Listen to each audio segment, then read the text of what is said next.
Bienvenidos a Modo Bicentenario, el programa del Proyecto Especial Bicentenario del Ministerio de Cultura. Les damos la bienvenida desde el Complejo Arqueológico Puruchuco. Hoy tendremos una nota desde Quinua, Ayacucho, sobre la festividad de la Virgen de Cocharcas. Y también conoceremos más sobre la historia del héroe ayacuchano, el morochuco Basilio Auqui. Además tendremos una nota con Salomón Mejía, quien dirige el Museo de Estampillas Históricas y Bicentenarias en pleno centro de Huamanga. También tendremos 5 datos muy importantes sobre la batalla de Ayacucho en nuestra secuencia 5 en Bicentenario. Así que pónganse cómodos, que ya estamos en Modo Bicentenario. Bicentenario Perú, orgullosos de lo que construimos. Imagina el futuro si nos unimos.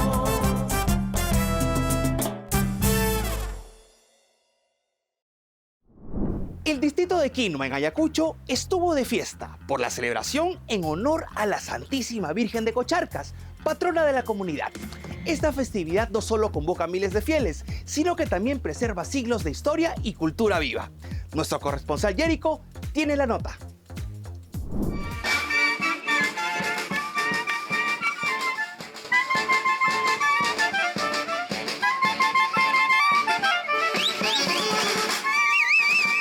En el corazón de Quinua, Ayacucho, se celebra la tradicional fiesta de la Virgen de Cocharcas, una manifestación viva de la fe y cultura andina.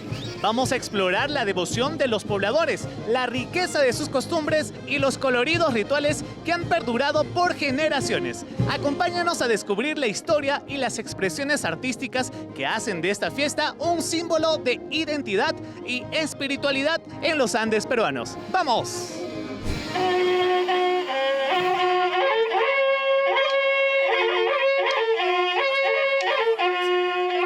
La Virgen de Cocharcas es la patrona del distrito de Quinua y nosotros estamos haciendo la fiesta del 7 hasta el 13 de septiembre.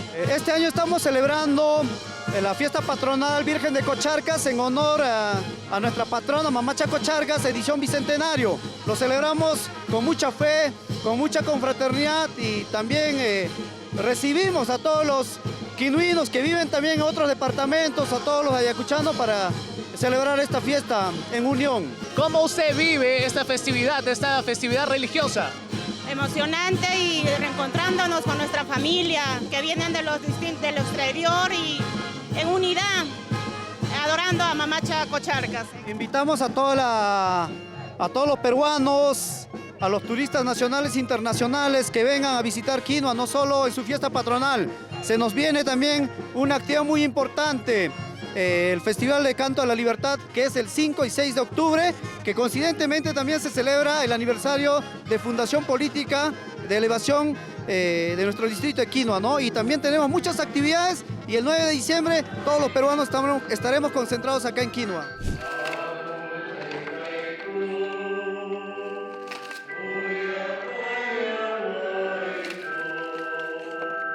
Ahorita nos encontramos elaborando el anda para la Virgen de la Asunción. ¿De qué está hecho esto?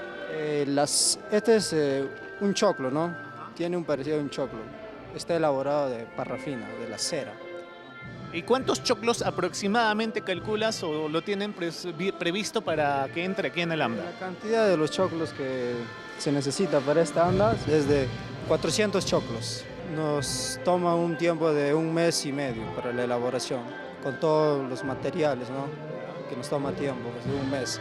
Para la elaboración del anda nos toma 2 días. 2 días elaborando el AMDA. Elaborar el anda. Tenemos un AMDA lista ya. ¿Qué AMDA es? Es del niño Manuelito, ¿no? Que el día de ayer era su día central. Aquí entra pues 1500 velas. ¿Y cuántos pisos tiene, Omarcito? Tiene 6 pisos. Para esta anda se necesita 24 cascos, ¿no? La Virgen de Cocharcas lo han adornado por lo menos unos 2 días. Entonces se adorna el AMDA con cerahuayta, con choclitos, que es parte, ¿no? Parte de lo que se consume también acá. La tradición es la costumbre de acá de Ayacucho, ¿no?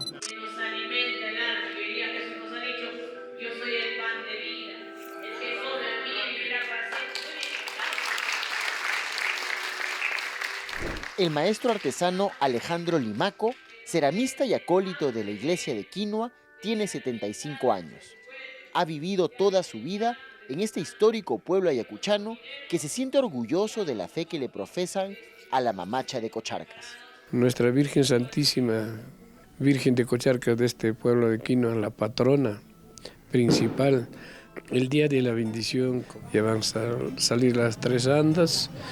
La costumbre, todos los cargontes tienen que servir los alimentos que se preparan a todas las personas que están ahí presentes, a niños, jóvenes, ancianos.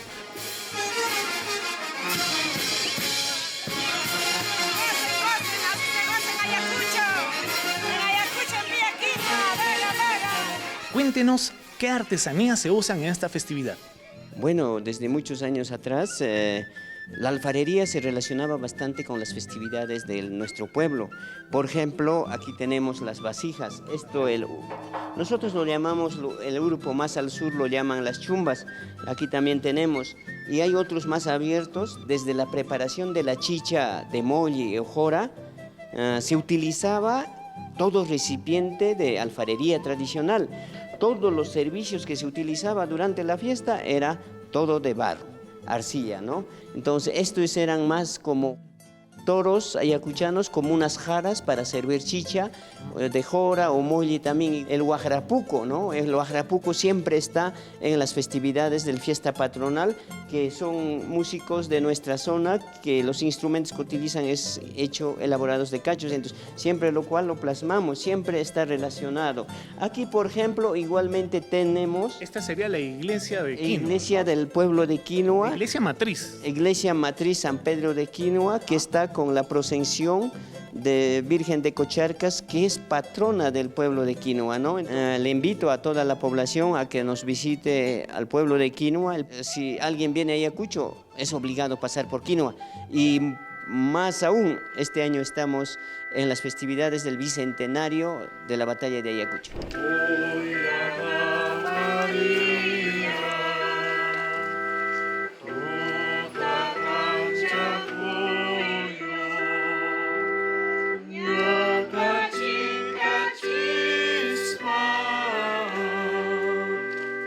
Una de las imágenes que acompaña a la Virgen de las Cocharcas aquí en Quinua es la Virgen de Asunción, la cual recorre en andas la plaza principal de Quinua.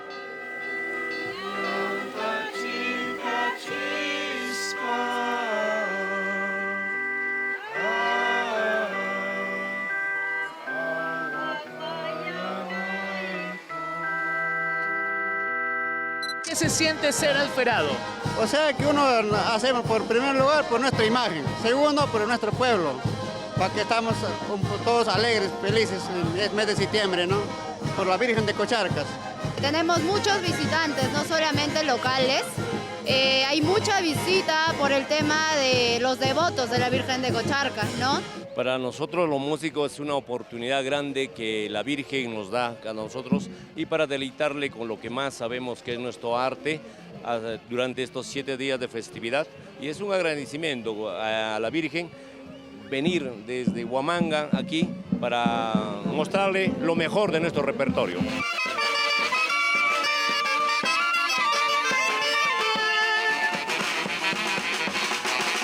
Bienvenidos al Mercado Tradicional Virgen de Cocharcas. Es el mercado de las vianderas tradicionales del pueblo de Quinua. Acá podrán encontrar grandes delicias, exquisiteces del pueblo, así como chicharrones, quinuinos, que son exquisitos. También tenemos puca picante con chicharrón, cuy chactado. Mira lo que me encontré. ¡Ay, qué delicioso! Nuestro delicioso cuy chactado, hecho con maíz. Por lo tanto, es súper crocante, delicioso, con su ensalada de la zona, con el mote, por supuesto, y si es que lo desean, también puede ser servido con chuno. ¿Qué tal su cuisito? Riquísimo. ¿Usted ha venido para las festividades de la Virgen de Cocharcas? Sí, como todos los años. ¿Todos los años? Sí, siempre venimos en septiembre, todas las 8 de septiembre que empieza la fiesta, hasta 12, venimos y a probar mi cuy también. Esa es tradición. Yo nací acá, pero viví en Ayacucho, en Cañete. En Cañete se ha ido, y desde Cañete viene todos los años. Sí, pero la tierra de mis padres, de mis abuelos. Qué lindo, qué lindo. ¿Y qué tal el cuisito? ¿Su hijita? Ella también. ¿Cuándo? A ver, ¿tú cómo te llamas? Betsy. Betsy, cuéntame. Ahorita estás disfrutando de cuisito. ¿Hace cuánto comes cuisito? Normalmente cuando vengo a Ayacucho, como mi mamá dice, tenemos descendencia de acá de mis abuelos, todos, y no perdemos nunca la tradición de venir aquí a Quinua, porque aquí nacieron nuestros abuelos. Entonces venimos a la fiesta y todo. ¿Tú has nacido aquí en Quinua? Mi madre sí nació en Quinua aquí. Yo sí vengo de Cañete, pero igual siempre tengo que venir acá. Pero qué lindo. ¿Desde qué edad vienes acá? Desde los 4 años. Sí, pude viajar a los 4 años. Mi mamá me trae ya cada cierto tiempo. Los carnavales, la fiesta de Virgen de Cocharcas.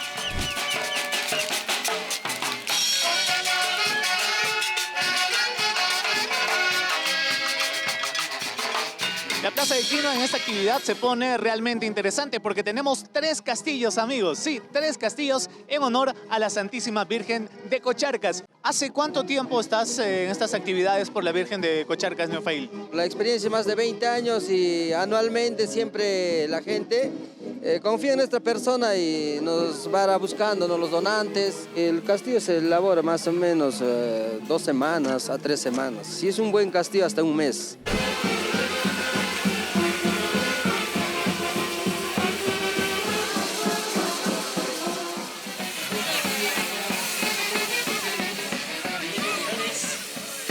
¿De qué cosita estás haciendo tu calentadito? Maracuyá, piña, naranja, limón. Qué rico. ¿Y a cuánto estás vendiendo tu calentito? Está de litro, papá. 10 soles de litro. Sí. Ay, qué rico. ¿Y todos los años estás acá, mami? Sí, 22 años voy trabajando aquí. ¿Y hasta qué hora te vas a quedar hoy día, mami? Achquiana, huracán, papá. Dice que se va a quedar hasta que haya mareja. Ay, ay, ay. Qué rico. Salud, mami, salud, ¿no?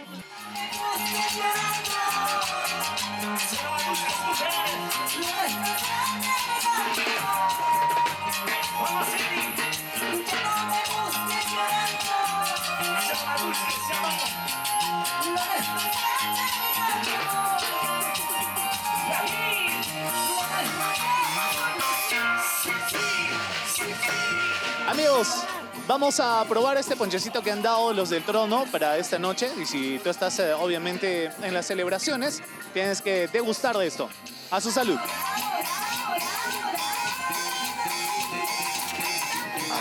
Buenísimo, buenísimo. Salud, salud.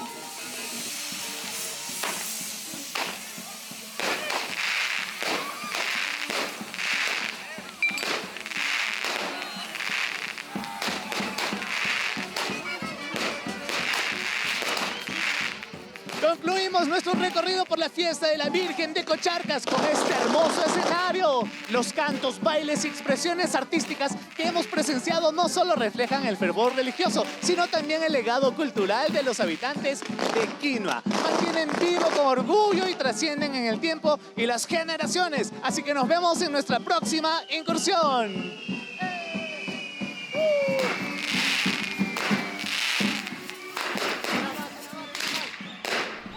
Regresamos con un especial sobre la gran historia del héroe nacional ayacuchano, el morochuco Basilio Auqui.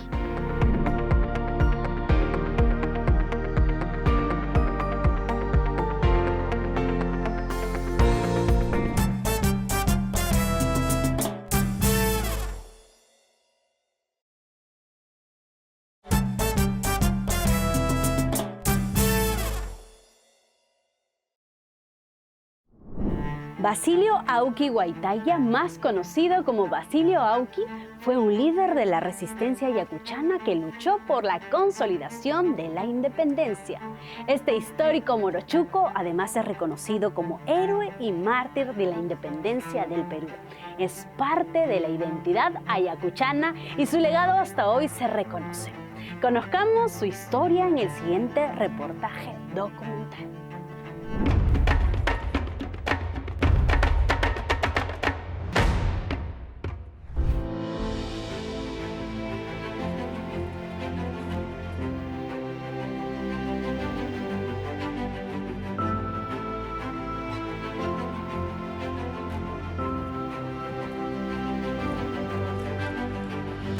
Desde que se produce la revolución de Túpac Amaru en 1780, el ambiente empieza a moverse bastante socialmente Y entonces se producen muchísimos eventos de protestas, paros, tumultos, etc., ¿no?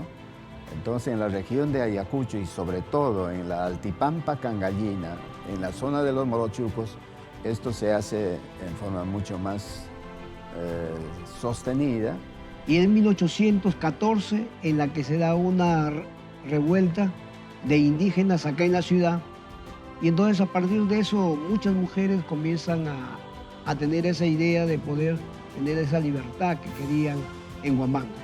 Pero es 1820 cuando Álvaro de Arenales llega aquí a Ayacucho e independiza esta ciudad. Estamos hablando de noviembre de 1820. Y en ese contexto, los morochucos ya estaban apoyando ya este sistema de independencia. Dentro de eso aparece pues Basilio Auqui como un referente histórico que va a dar paso a que se haga un poco de, digamos, de este proceso de independencia y logre ayudar pues a los patriotas guamanguinos. Para mí, Basilio Auqui es la figura prototípica que traduce el empuje de esta raza viril llamada los morochucos, porque él fue, sí, morochuco.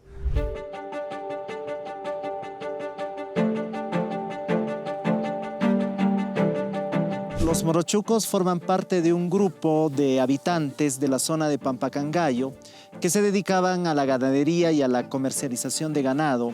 Son aquellos hombres que son descendientes de los almagristas, de aquellos fundadores españoles que dieron, ¿no? Entonces, los morochucos siempre se han caracterizado por ser una raza guerrera, una raza brava en el sentido de la palabra, y lo que siempre fueron los que apoyaron a los guamanguinos en cualquier revuelta de la histórica ciudad de esos tiempos. El grupo de los morochucos apoyó la independencia desde una época tan temprana como 1814, por varios motivos. Primero, por la crisis ocasionada por las reformas borbónicas en la zona de Pampacangayo. En segundo lugar, por las promesas de la eliminación del tributo dadas por los insurgentes en 1814 y también por los patriotas en 1820.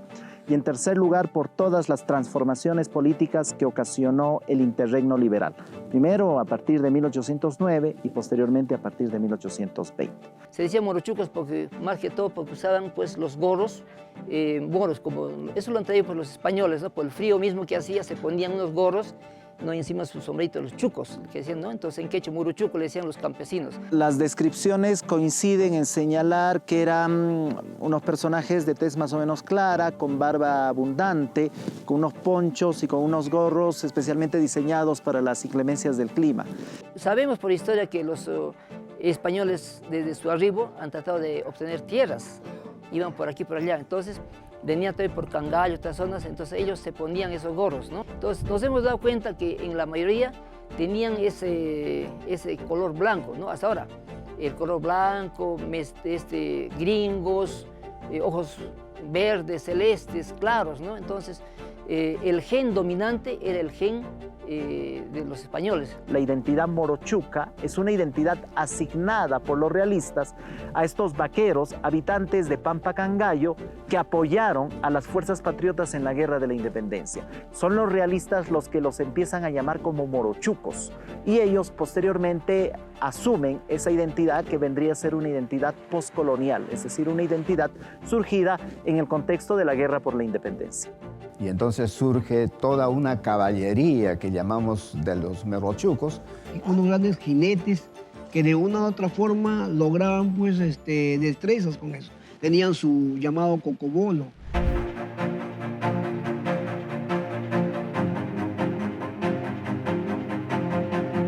Basilio Auqui era un campesino que se había dedicado al transporte de materiales entre la zona Cusco, Cangallo y Huamanga y también Ica, ¿no? Y esa era su ocupación, aparte de sus labores eminentemente domésticas dedicadas a la agricultura, ¿no? De la zona, agricultura de altura.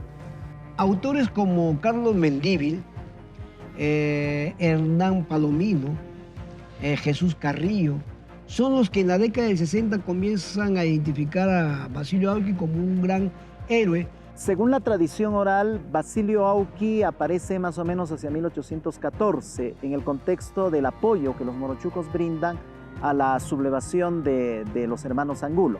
Pero en la documentación histórica nosotros encontramos a Basilio Auqui y a los Auqui en general ya hacia 1821, cuando los morochucos están teniendo un enfrentamiento permanente con las tropas realistas de Carratalá, que intentan recuperar el control político y militar de la intendencia de Huamanga. Él se vio forzado ya casi a los 75 años, eso es lo que dice la tradición, a ingresar a las luchas, pero conformando una caballería entre los miembros de su familia, hijos, nietos y amigos y algunas autoridades de la zona, ¿no?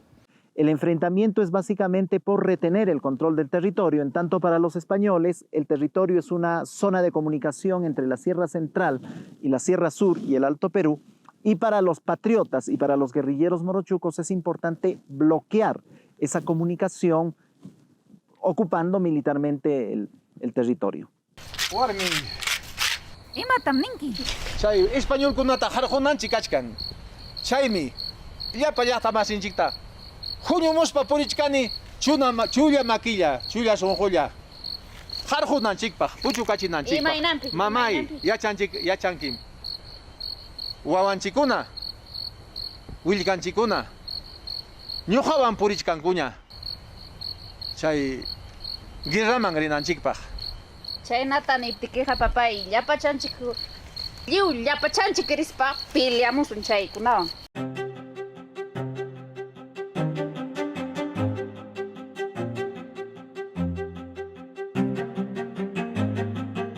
Eligieron una estrategia de lucha muy diferente. Ellos no enfrentaron en grandes masas contra un ejército, no. Ellos simplemente atacaban a grupos pequeños de ejército español y luego se daban a la fuga. Y por eso esa zona era pues estratégica, porque por ahí pasaba todo.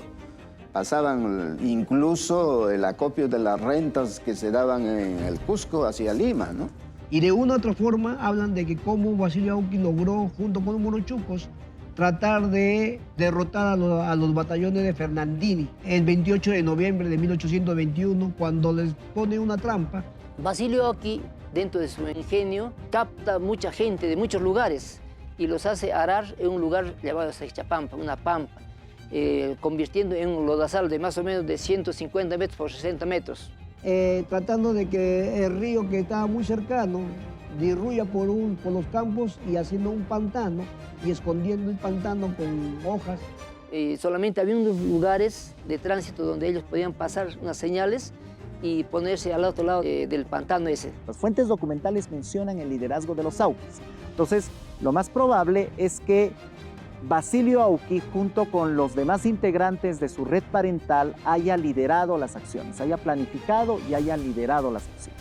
Entonces, consistió básicamente en atraer a las fuerzas, a la caballería realista hacia un terreno pantanoso. Especialmente un regimiento, el regimiento Fernandino, un regimiento que se había conformado con 400 personas exclusivamente para perseguir y capturar a Basilio Auqui. Entonces sabían que estaban viniendo de Ayacucho por lado de Tocto.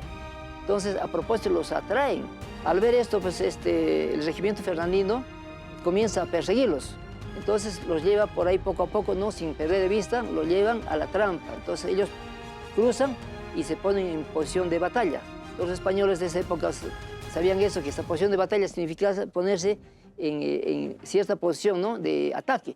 El jefe de los fernandinos dice, ataquen, ¿no? Entonces, y comienzan pues, a atacar a la carrera, ¿no?, para que no se escapen Basilio Auqui y su gente que estaba al frente, y eran pocos. Entonces, al ir a la carrera, entran pues, a ese pantano, entonces caen en ese pantano. Los realistas atrapados en el pantano estaban en un doble dilema. Por un lado, imposibilitados de salir exitosamente del pantano, y por otro lado, soportando el ataque de las fuerzas guerrilleras. Y ellos, una vez que caídos los españoles, los jinetes españoles, salen por todos los lados las huestes de Basilio Auqui, gente, hasta varones, mujeres, y nos dice también que están también los cangarinos ahí. Entonces, por todo lo atacan y logran pues exterminar. El encuentro de Sexchapampa fue una victoria para las fuerzas guerrilleras de los morochucos lideradas por los Auquis. Solamente dice que se salvaron unos 2 o 3 personas nada más que escaparon y lograron ir pues a contar eso al jefe realista Caratalá.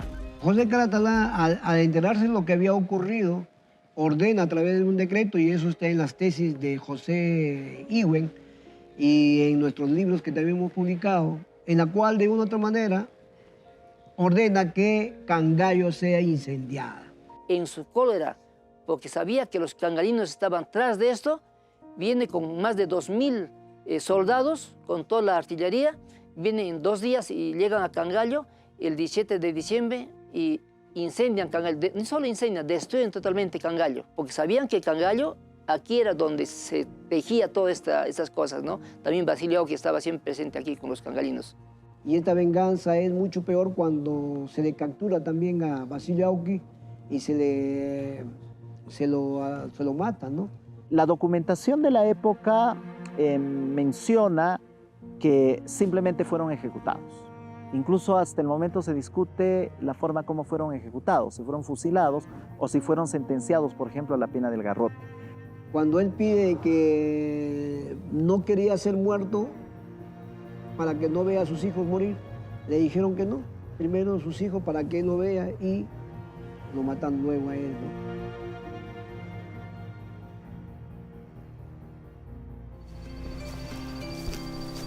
Excelentísimo, señor general Caratalá, a su orden. Voy a presentar ante el pueblo de Huamanga a estos abigeos, delincuentes, que mucho daño hicieron a la corona española. Y a este cuatrero abigeo, delincuente. ¡Viva el Perú libre! ¡Cállese, abigeo! ¡Cállese! ¡Traidor! ¡Cállese! ¡Cállese! ¡Cállese!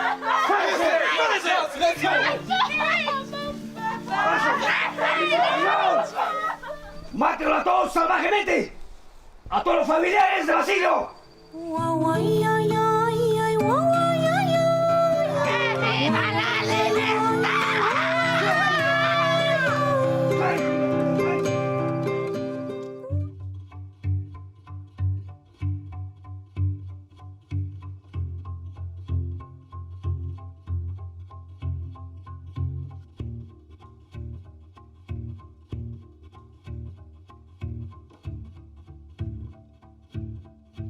Basilio Auqui representa, en primer lugar, el orgullo de una raza, la valentía de esa raza indómita, que desde época de la llegada de los españoles han ido batallando siglos tras siglos. Representa entrega por un objetivo más o menos colectivo, representa, por supuesto, heroicidad y sobre todo valentía, porque hay que ser bastante valiente para planificar una emboscada y enfrentarse a una poderosa caballería realista como ocurrió en Sexchapampa.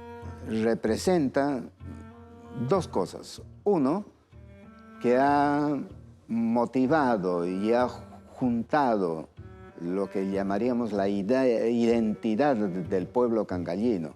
Eso es la parte local, ¿no? Pero en la parte externa, podríamos decir, es la figura que hace pensar de que las luchas de la independencia no fueron pues de afuera hacia adentro, sino más bien de adentro hacia afuera. También representa el amor por la libertad, por la independencia, la valentía. Todas esas cosas representa Basilio Auqui, el luchar por un ideal. Ese ideal es justamente la libertad de lo que siempre anhelamos hasta ahorita lograrlo, ¿no? Eso es lo que Basilio Auqui ha deseado siempre y justamente eso ha inculcado en sus morochucos y en la gente misma cangalina. Basilio Auqui es orgullo para los cangallinos, para los de Pampacangallo, para los ayacuchanos. Es decir, los ayacuchanos tenemos un héroe popular, un héroe proveniente de los sectores populares que luchó por la independencia entre 1821 y 1822. Y en el sesquicentenario de la batalla de Ayacucho, que es el 9 de diciembre de 1974, es la que se consolida Basilio Auqui. ¿Se consolida cómo? Se le hace un monumento en la plazoleta de lo que es Santa Teresa, ¿no? Ahí hay una foto en la cual está el monumento que fue robado posteriormente en el 2003 y ahora repuesto nuevamente por las nuevas autoridades como un homenaje al heroísmo de Basilio Auqui. Basilio Auqui debería ser conocido por las nuevas generaciones y su historia debería ser enseñada en los centros educativos. Nosotros tenemos una idea bastante acartonada del héroe, el héroe militar que está al frente de los ejércitos, que es un general, que es un mariscal y que posteriormente es condecorado por sus hazañas militares. En el caso de Basilio Auqui, él no es un héroe militar, sino es un líder campesino que se pone al frente de una partida de guerrillas. Creo que Basilio Auqui ya representa a un héroe nacional. Definitivamente su historia debería ser conocida por todos los peruanos.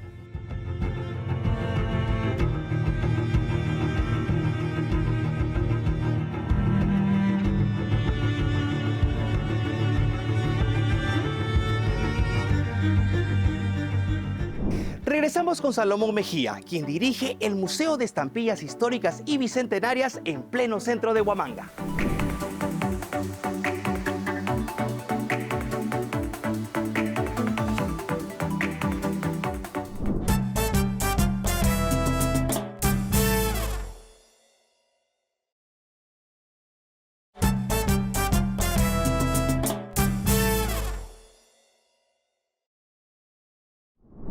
Salomón Mejía es un empresario huamanguino que posee casi 20.000 estampillas, muchas de ellas sobre el proceso de nuestra independencia. Dato importante, una de sus estampillas tiene un valor de más de 40.000 soles. Vamos con la nota. De Santa Rosa de Lima. Esta es la estampilla más cara de todo el Perú que tenemos. Esta estampilla está costando muy carísima y hay poco. ¿Cuánto vale? Ahorita está costando algo de 48.000 soles.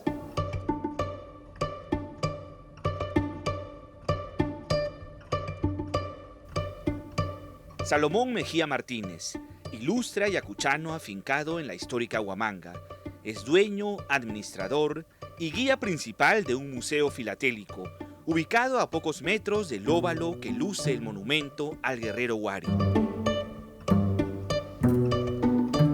Adelante. Antes de contar la historia de Salomón, es necesario saber que la filatelia es la afición a coleccionar y clasificar sellos, sobres y otros documentos postales que contienen imágenes e información de sucesos históricos. Estos son los primeros sellos de 1957. El primer sello en el mundo sale el sello de 1840. Luego en el Perú sale en 1857. Pero ¿cómo se gestó este museo gratuito? ¿Y quién es esta suerte de guardián de postales históricas del Perú y el mundo? Hace 15 años, Salomón recibió una herencia de su padre, nada menos que 19.000 estampillas en buen estado. Una vez que las miró con detalle, se dio cuenta toda la historia que su padre le había dejado. Durante 3 meses, analizó las estampillas e inició la ampliación de las más importantes. Salomón, ¿cuál es la primera estampilla que tú decides ampliar? Bueno, ha sido la capitulación de Ayacucho, que me salió lindo y lo tengo uno grande aquí, tremendo. De ahí empecé a hacer 3, 4, 5, cada vez que viajaba a Lima, ya hacía todas las estampillas que tenía. Tengo 500 cuadros. De los cuales hacía 4, 5, 6, 4, 5, 6. Y ya para poder hacer ya una exhibición a nivel nacional. Cada sello tiene historia. Cada sello es la historia del Perú. Personajes más importantes que existen en el Perú. Esto deberían de estudiar todos los estudiantes desde el nivel primario, porque lo hemos dejado. Un pueblo sin historia no es un pueblo, porque lo hemos abandonado a la historia.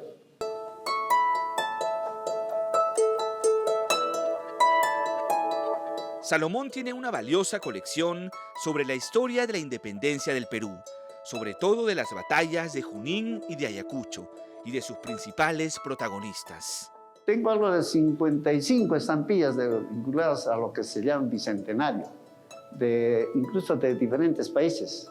Por ejemplo, aquí tenemos de Venezuela. En el sesquicentenario de Ayacucho se hizo esto en Venezuela, de 0.30. Así como ustedes ven, San Martín tenemos 5 centavos. Tenemos aquí de Junín, de 1.50. Estos varían, porque varían de 1.50, 2.50, 3.50 hasta 10 soles. Esto es del 74, 1974. Salió la batalla de Ayacucho y la capitulación de Ayacucho, y la batalla de Junín también. Eso lo sacaron en 1974 por nuestro sesquicentenario de Ayacucho, en el cual cumplimos los 150 años. Tal igual, esto es de Junín. Es la estampilla ayacuchana, en el sesquicentenario de 1924 salió, con la cara de Bolívar, de 10 centavos. Aquí tengo otro que es de Bolívar, es venezolano, estampillas. Uno de la batalla de Ayacucho. Esto también, estampilla es venezolana, porque en 1974, en el sesquicentenario. Algo importante, de Pedro Vilcázar, de 1985. También aquí otro del sesquicentenario, de 1971. José Faustino Sánchez Carrión, muy conocido. Micaela Bastías, de 1971. Tenemos aquí al señor muy conocido, José María Arguedas. Tenemos a Jorge Chávez, para 1987. Este sello, por ejemplo, es cuando Perú ganó en las Olimpiadas de Berlín. En 1936 iba a ser campeón mundial de fútbol de Perú. Se retiró en ese entonces. Salomón Mejía quiere dar a conocer nuestra historia a través de las estampillas que resguarda con esmero. A veces participa en ferias en distintas regiones. Es más, ha podido llevar su colección a Italia. Ahí, otros filatelistas valoraron el impresionante archivo que posee. Fíjense cuánto cuesta un sello, un simple papelcito. Por ejemplo, este es un sello. En 1856 costó 300.000 francos. Otra estampilla, acá, que fue vendido en 2006 con 3.8 millones de dólares. Fíjense cómo puede costar un simple papelcito. Pero esto compran los coleccionistas europeos. ¿Y por qué? Porque es historia. Porque es historia. Y así nomás no consiguen eso. Divulgar toda esta situación a nivel de Ayacucho, si es posible, para bicentenario, desde los estudiantes de inicial. Estoy seguro que un universitario le preguntas que tenga 40 años, no sabe qué es filatelia. Hay que hacerle conocer. Esta es parte de nuestra historia. Actualmente, haciendo unas composiciones, algunas canciones, un poco de como cantautor. Bicentenario, todos me dicen, muchos me dicen, bicentenario, todos me dicen. No se tiene que pagar para visitar el museo de este empresario ayacuchano, este artista citadino que vive orgulloso de su historia y de su colección de estampillas. Él le abre las puertas de su casa museo a todo aquel que quiera saber un poco más del Perú del Bicentenario. Muchos me dicen, primero Vilcas, ay, ay, ay. Es una de mis composiciones que me falta. Les invito más bien a todo el pueblo ayacuchano. Es un orgullo tener este museo, que no lo tiene en ningún departamento. Estamos a 80 días de conmemorar el bicentenario de la Batalla de Ayacucho, el hito que significó la consolidación de la independencia del Perú y de América. ¿Pero cuánto sabemos de esta batalla? El periodista y divulgador histórico Gastón Gaviola ha publicado el libro Ayacucho, la batalla final por la independencia del Perú. Y en el siguiente 5 del Bicentenario les contamos datos que todo peruano debería conocer sobre esta decisiva batalla. La nota es de Gonzalo Silva Infante. Ayacucho, la batalla final por la independencia del Perú. El último libro del periodista y divulgador de la historia, Gastón Gaviola, realizado a partir de una investigación que lo llevó a revisar memorias, cartas, películas y visitar ciudades, nos presenta información que nos permite entender la complejidad, pero sobre todo la importancia de la batalla de Ayacucho, el hito histórico que permitiría la consolidación de la independencia del Perú y de toda América. Se tiene pensado muchas veces que la batalla de Ayacucho es un encuentro militar entre peruanos contra españoles, lo cual no es cierto. Había peruanos en el bando patriota o independentista, no se le llama bando peruano sino independentista o patriota, y había peruanos en el bando realista, que es de donde viene el virrey sí español, donde también había españoles, y también había españoles en el bando peruano. En ese enfrentamiento entre peruanos y españoles en ambos bandos, habían también enfrentamientos familiares. Hermanos y padres e hijos lucharon entre sí en una guerra ideológica basada en los intereses particulares antes que en las banderas, sean estas realistas o patriotas. Hay un general hispano, el general Moore, que se despide de su hermano el día 8 y el día 9 se vuelven a despedir porque su hermano estaba en la Legión Peruana de la Guardia, en el lado peruano, peleando con la mar, porque está casado con una dama limeña. Y lo curioso es de que estos dos hermanos, está probado, sí llegan a enfrentarse frente a frente, porque el hermano español del bando realista está en la División Valdés, que ataca una granja defendida por la Legión Peruana, que estaba comandado esa compañía concretamente por su hermano. Así que al caer la noche del 9 de diciembre de 1824, el hermano menor tenía como prisionero a su hermano mayor, que gracias a Dios no lo llegó a matar. Y como este caso hay muchísimos, Gonzalo, de hermanos contra hermanos en la batalla. A pocos días de la batalla de Ayacucho, un hecho parecía augurar la derrota patriota, pero el destino estaba escrito en favor de la independencia. 5 días antes de la gran batalla, el ejército patriota es emboscado en una garganta, en una quebrada. Y fue una desgracia absoluta. Perdimos más de 400 hombres y hubiera sido, me atrevo a decir, quizás la disolución del ejército, de no ser, y aquí viene el tema de qué tan multinacional fue el esfuerzo, por una compañía que venía de la Gran Colombia, el Batallón Rifles, que eran irlandeses, Gonzalo. Fue un batallón de irlandeses el que salvó a los patriotas de la destrucción en Corpahuayco. Pero eso no impidió que perdiéramos toda la artillería. ¿Sabes con cuántos cañones se peleó la batalla de Ayacucho por parte de los independentistas? Un cañón. Perdieron toda la artillería los patriotas. Y con un único cañoncito pudieron pelear el día 9. Ayacucho sería el lugar del enfrentamiento. Las circunstancias hicieron que el 9 de diciembre de 1824 la batalla sea inminente, lo que permitió el abrazo final entre amigos y familiares. El 8 deja su campamento en la ciudad, el ejército del virrey La Cerda, y suben al cerro Condorcunca. Y los patriotas ya se dan cuenta que tienen al virrey al frente, que ya no que se les están acabando los víveres, y salen del pueblo de Quinua, por eso es importante el pueblo de Quinua, ahí habían pasado la noche, y llegan a la pampa de Quinua, que es en las afueras, son más de 4.000 metros de altura. Imagínate el frío, lo duro del terreno.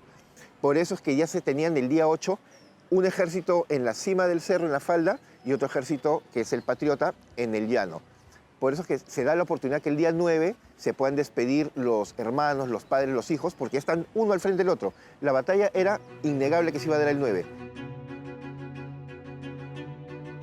Fueron diversos los personajes que, anónimamente, lucharon por nuestra independencia.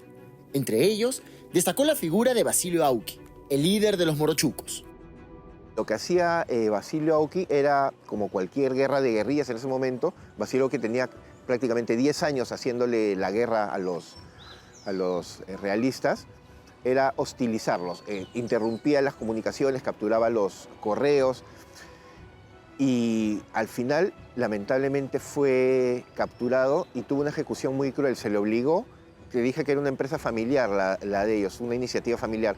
Se le obligó a ver cómo fusilaban y colgaban a sus hijos, a sus nietos, y al último que ejecutan finalmente es a él.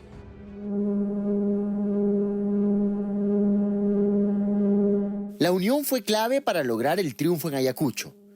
La colaboración desde las distintas regiones permitió la consolidación de nuestra independencia. En el libro yo hablo de un llamamiento que hace a todo el Perú, Bolívar, y así te das cuenta de que la tela la podía poner para las carpas de los soldados, la podía poner Lima, los zapatos los podía poner Trujillo, la carne podía venir desde la Sierra Central, los fusiles podían ser traídos desde caletas de pescadores, con el afán de las propias vecinos de descargar las cajas y los cofres con municiones. Entonces, los peruanos ya nos pusimos de acuerdo, no solo entre los peruanos, sino con el resto de nuestros vecinos sudamericanos para esta gran gesta. Ayacucho fue el éxito de la unión entre peruanos, pero también entre los pueblos hermanos de los países vecinos, que pugnaban por la independencia de todo el continente. Por eso, Ayacucho es clave en la historia sudamericana. Claro, para que te hagas una idea, el Palacio de Gobierno de Caracas, uno de los salones principales, si no el salón principal de Palacio en Venezuela, es el Salón de Ayacucho. Hay monumentos a Ayacucho, me parece que en todas las grandes ciudades y en las capitales de toda Sudamérica. A mí me parecería hermoso que en diciembre pudieran venir delegaciones de Venezuela, Colombia, Ecuador, Bolivia, Chile, Argentina, Uruguay, Panamá, que Inglaterra envíe una delegación, que Francia envíe una delegación, que Irlanda envíe una delegación, porque fue un empuje de todos. Por eso el libro se llama La batalla final por la independencia del Perú. Entre la proclamación de José de San Martín en 1821 y la capitulación firmada por el realista José de Canterac y el patriota José de Sucre en 1824, marchas y contramarchas se dieron para lograr nuestra independencia. Un proceso largo y complejo que hoy conmemoramos en su extendido bicentenario. Me encanta la idea de que nuestra celebración no haya sido solamente en 1821, sino que sea todo un proceso de bicentenario y que alcance hasta 1824, porque en Ayacucho, en diciembre, el último mes del año 24, tenemos la batalla de Ayacucho, que me parece que es un hito en el proceso de independencia de América.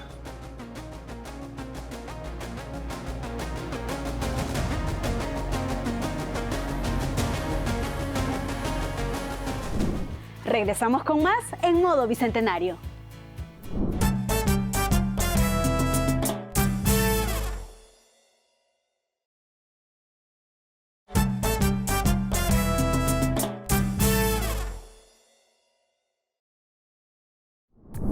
Ha sido un gusto acompañarlos y vivir junto a ustedes importantes celebraciones.